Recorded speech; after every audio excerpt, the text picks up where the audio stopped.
She laughed the kind of laugh that makes people turn their heads. Sharp. Dismissive. It sliced through the low hum of the bar like broken glass. For a moment, I thought she was joking. Then I saw her friends glance at each other, waiting for my reaction, and I knew she wasn't. You really think I'd ever introduce you to my parents? That was the moment I stopped pretending everything was fine. But I should start before that night, before the laughter and the silence that followed it. Jessica and I met the way most things begin now, by accident, but through someone's Instagram story. A party, a friend of a friend, a spark that felt effortless. She was the kind of person who filled a room just by existing. Loud in the right ways, confident without trying, eyes that seemed to promise something more. I was the quiet one, the steady one. The one who'd hold your coat while you danced, who'd make coffee in the morning and remember how you took it. Somehow, that balance worked. At least I thought it did. Within weeks, she was in my kitchen, barefoot, arguing with the toaster. Her playlists filled the apartment. Her perfume clung to the couch. There were shoes by the door that weren't mine. Every small sign of her felt like proof that life was moving forward, that I was doing something right. We became a rhythm. Friday takeout, Sunday groceries, movie nights we never finished because she'd fall asleep halfway through. She'd leave notes on the fridge. Buy milk. Miss you. Love you. Simple things that felt real. It's strange how love can look so steady while it's quietly rotting from underneath. There were moments that didn't fit. She always changed the subject when her parents came up. Her phone was never upside down until it was. She'd disappear into her messages, smile at something, and say, "Work stuff." I believed her because believing was easier. If there were cracks, I filled them with trust. That's what you're supposed to do, right? Give people space. Be understanding. Be the good one. The night everything came undone, I remember standing outside the bar, watching her through the glass before I went in. She looked so at ease among her friends, laughing, a drink in her hand, hair falling perfectly around her face. For a second, I felt lucky again, like maybe we'd had a rough patch and tonight would smooth it over. I didn't know that smile wasn't mine anymore. Looking back, maybe the truth had been sitting in plain sight the whole time. In the missed calls. The vague answers. The nights she turned away before falling asleep. But hindsight is cruel that way. It makes the obvious feel like betrayal. I walked into that bar thinking I was someone's partner. I walked out realizing I'd just been a placeholder in someone else's story. I used to think love unraveled in big, dramatic moments. The slammed door, the confession, the fight. But that's not how it happened with Jessica. Ours came apart quietly, thread by thread, until one day there was nothing holding it together except habit. She started staying later at work. "We've got a new project," she'd say, tossing her heels in the corner, voice tired but distant. I'd nod, kiss her forehead, heat up leftovers. She'd thank me without really looking. The kind of gratitude that's automatic, not felt. Then came the weekends with the girls. Miami, Nashville, some winery 2 hours away. She'd pack light and laugh when I offered to drive her to the airport. "You'd hate us after an hour," she'd joke. I believed her, not because I was naive, but because I wanted to be the kind of person who trusts. It wasn't all bad. There were still moments that felt like us. Sunday mornings when she'd hum in the kitchen, flipping pancakes, her hair a mess, sunlight catching her shoulders. She'd look at me and smile like she meant it. And maybe, for that second, she did. But even those moments started to fade. One night, I came home to find her sitting on the couch in silence, her laptop closed, her phone face down beside her. I asked if everything was okay.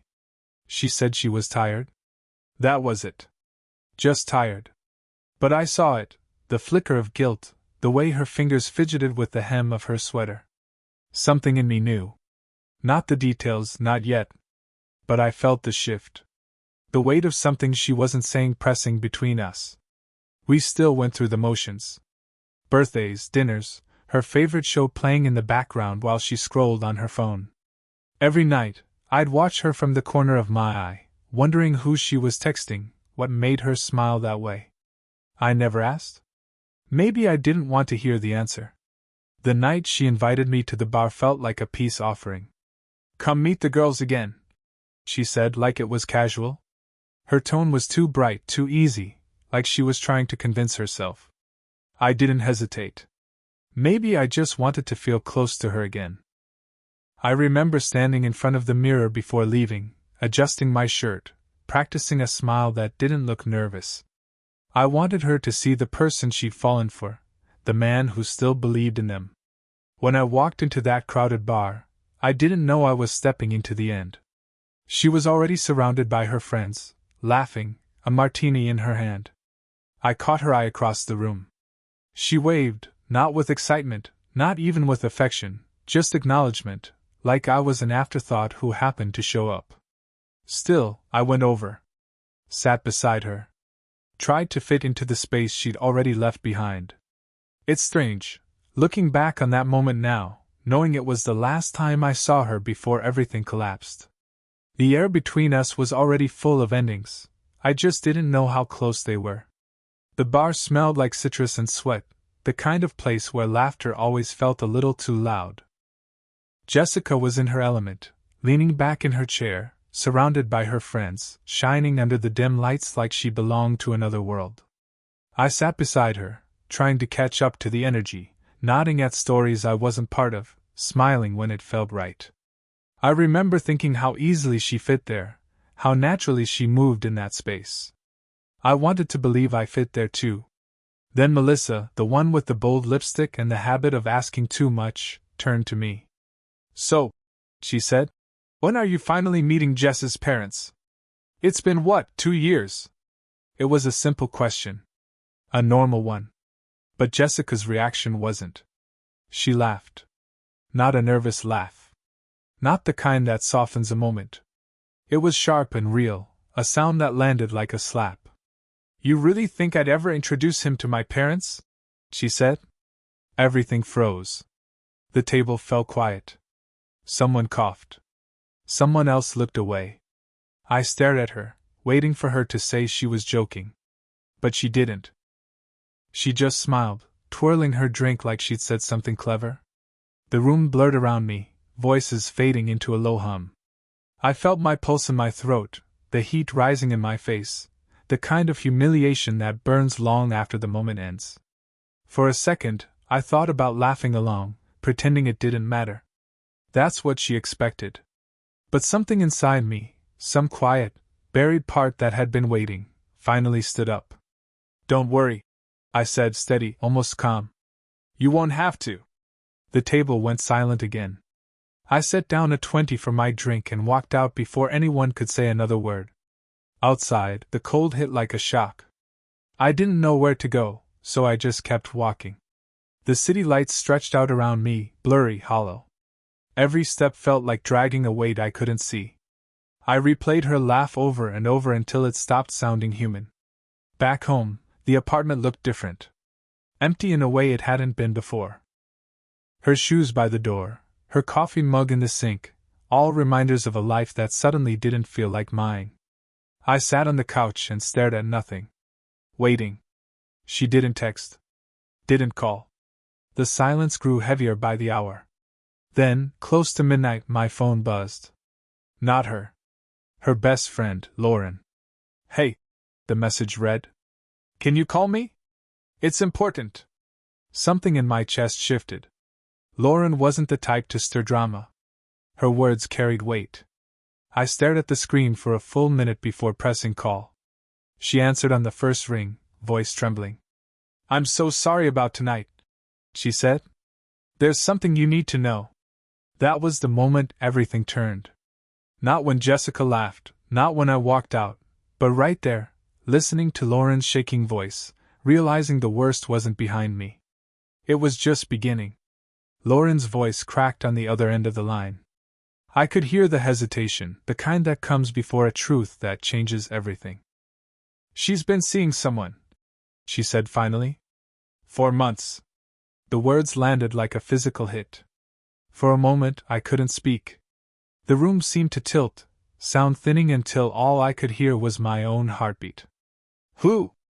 I asked. His name's Connor. Some finance guy she met at a networking event back in spring. I thought you knew. I swear I thought you knew. I didn't answer. My mind was already replaying every late night, every vague text, every weekend trip. They lined up too neatly now, each one a missing puzzle piece snapping into place. She told us you were basically over. Lauren went on, her voice trembling. Said she was waiting for the right time to end it. But tonight, when she laughed at you, it wasn't about you meeting her parents. She was showing off. Trying to impress him. He was supposed to be there, but he cancelled last minute. I closed my eyes. The bar, the laughter, the eyes watching, it all made sense now. I wasn't her boyfriend that night. I was a punchline to a story she'd already rewritten without me. Lauren kept talking, apologizing, explaining, but her words blurred into static. My mind was somewhere else, back to the mornings when Jessica kissed me goodbye, to the nights she said she was too tired, to the way she used to fall asleep facing the wall. When the call ended, I sat there in the dark, phone still in my hand, the glow of the screen fading against my palm. I felt hollow. Not angry yet. Just emptied. The clock read 2:07 a.m. I hadn't moved. The apartment around me felt like a museum of someone else's life. Her jacket on the chair. Her perfume in the air. Every trace of her felt cruel now, like a joke I'd been too slow to get. By morning I was pacing. Anger finally caught up, steady and cold. I needed proof, not because I didn't believe Lauren, but because I needed something solid to bury the hope that still clung to the edges of my chest. Jessica and I shared a cloud account. Her idea once. 2. Save money. I sat at my desk, heart pounding, and opened my laptop. Her password was saved. One click. Then another. The screen filled with thumbnails, photos, videos, pieces of a story I was never meant to see. There she was. In another city. Another man's arms. The same smile she used to give me, now framed by hotel rooms and dinners and sunsets that weren't ours. I clicked through them one by one, numb, until I couldn't anymore. My hands were shaking. I closed the laptop like it burned. Outside, dawn was breaking. The world was moving forward. But I was stuck in the quiet between betrayal and decision, knowing the next time I saw Jessica, I wouldn't be the same man she'd left behind. She texted the next afternoon like nothing had happened. Hey, can we talk? I think you overreacted last night. Overreacted.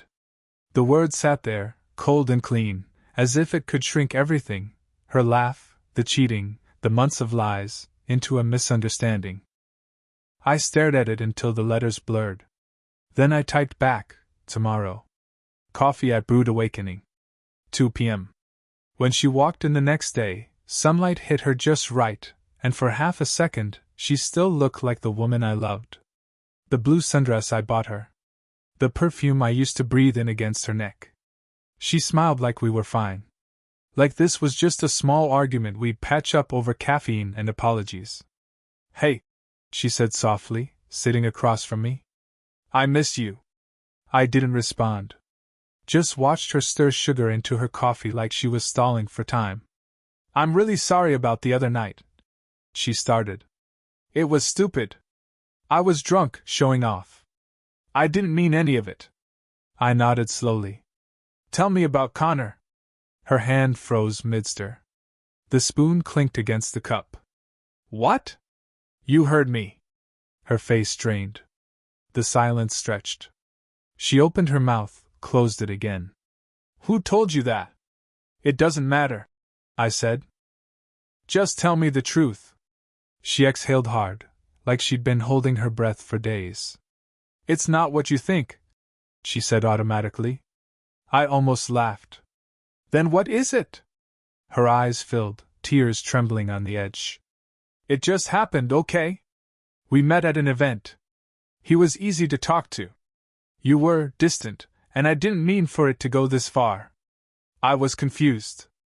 I slid my phone across the table. The screen lit up, a photo of her and Connor, arms around each other, smiling in front of a lake house. Her face when she saw it was almost cinematic: shock, then fear, then resignation. "How did you? I didn't hack you," I said quietly. "You gave me the password." She put a hand to her mouth, whispering, "Oh my God!" I leaned forward. "You humiliated me in front of your friends. You lied to me for months. You made me think we were still something real while you were building another life. You don't get to cry and call it confusion. I didn't want to hurt you," she whispered. "You didn't want to get caught." For a long moment, we just stared at each other. The coffee between us had gone cold. She reached for my hand. I pulled it back. "I want you out of my apartment," I said. My voice was calm, too calm. "By the end of the week. I've already talked to the landlord." Her face crumpled. "Please, can we just talk about this? I'll fix it, I swear. You can't fix what you destroyed," I said.